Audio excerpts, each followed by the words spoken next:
Basic point ఏంటంటే హిడ్మా ఎట్లా చచ్చిపోయాడు, హిడ్మా ఎట్లా చనిపోయాడు. అత్యంత శక్తిమంతుడు, తీసుకెళ్లి అత్యంత శక్తిమంతుడు. ఒక్కొక్క మనం మైథాలజీ, హిందూ మైథాలజీలు చూస్తే ఒక్కొక్క పర్వతం మీద ఒక్కొక్క అడుగేస్తుంటాడు హనుమంతుడు. పర్వతానికి ఒక అడుగేస్తాడు. ఇక్కడ పర్వతంలో మునిగితే ఎక్కడ పర్వతంలో తేలుతాడు. అట్లా పర్వతాలలో రాజస్థాన్ అడవుల నుంచి కన్యాకుమారి కేరళ అడవుల వరకు పర్వతానికి ఒక అడుగేయగలిగే నేర్పరి హిడ్మా. అంత భౌతిక శక్తిమంతుడు.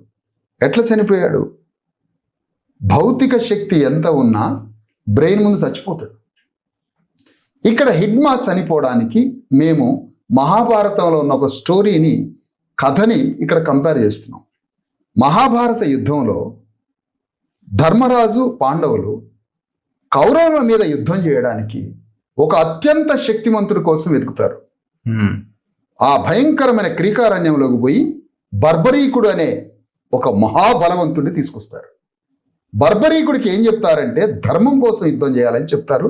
ధర్మరాజు భీముని దూతగా పంపి, ఆ బర్బరీకుడి శక్తి ఎంత అంటే 1000 ఏనుగుల బలం ఒక ఘటోద్గజుడైతే 1000 మంది ఘటోద్గజుల బలమే ఒక బర్బరీకుడు. అలాంటి బర్బరీకుడిని ధర్మం పేరు మీద మహాభారత యుద్ధానికి తీసుకొస్తారు హస్తినాపురం. బర్బరీకుడికి చెప్పింది ఏంటంటే నువ్వు ధర్మం కోసం యుద్ధం చేయాలి అంటారు. బర్బరీకుడు ఒకరోజు ధర్మరాజుని అందరినీ పిలిచి, నేను ధర్మం కోసం యుద్ధం చేస్తాను, కానీ మీరంతా ఎందుకు యుద్ధం? నేను ఒక్కడనే కౌరవుల మీద యుద్ధం చేస్తానంటాడు. మీరందరూ ఎందుకు యుద్ధం చేయాలి? ఎవ్వరూ అవసరం లేదు, ఏ శక్తి అవసరం లేదు, నేనొక్కడనే పోయి కౌరవుల్ని అంతం చేస్తా అంటాడు. అప్పుడు ధర్మరాజు, కౌరవులంతా ఎవరు? అన్నదమ్ములే. వాళ్ళందరికీ ఒక గురువు ఉంటాడు కదా, మళ్ళీ ఈ అన్నదమ్ములందరికీ గురువు ఉంటాడు కదా. ఆ గురువు ఒక రాత్రిపూట ధర్మరాజు దగ్గరికి, పాండవుల దగ్గరికి చేరి రాజ్యం వీరభోజ్యం, రాజ్యం వీరభోజ్యం. ఇతనేంటి బర్బరీకుడు, తనొక్కడే యుద్ధం చేస్తానంటాడు. తను యుద్ధం చేసి కౌరవులు ఓడిస్తే ఈ దేశమే బర్బరీకుడిది అయింది, మూలవాసిది. బర్బరీకుడే యుద్ధం చేస్తే, తాను యుద్ధం చేస్తే రాజ్యం వీరభోజ్యం, దేశం బర్బరీకుడిది అయింది, దేశం మూలవాసులది అయింది, దేశం ఆదివాసులది, అణగారిన వర్గాలది, భూమిపుత్రులది అయింది. కాబట్టి బర్బరీకుడు యుద్ధం చేయడానికి వీల్లేదు. మరి ఏం చేయాలి? బర్బరీకుడిని చంపేయాలి. 100 మంది పాండవులు, 5 100 మంది కౌరవులు, 5 పాండవులు, 105 మంది కలిసి బర్బరీకుడిని చంపేశారు.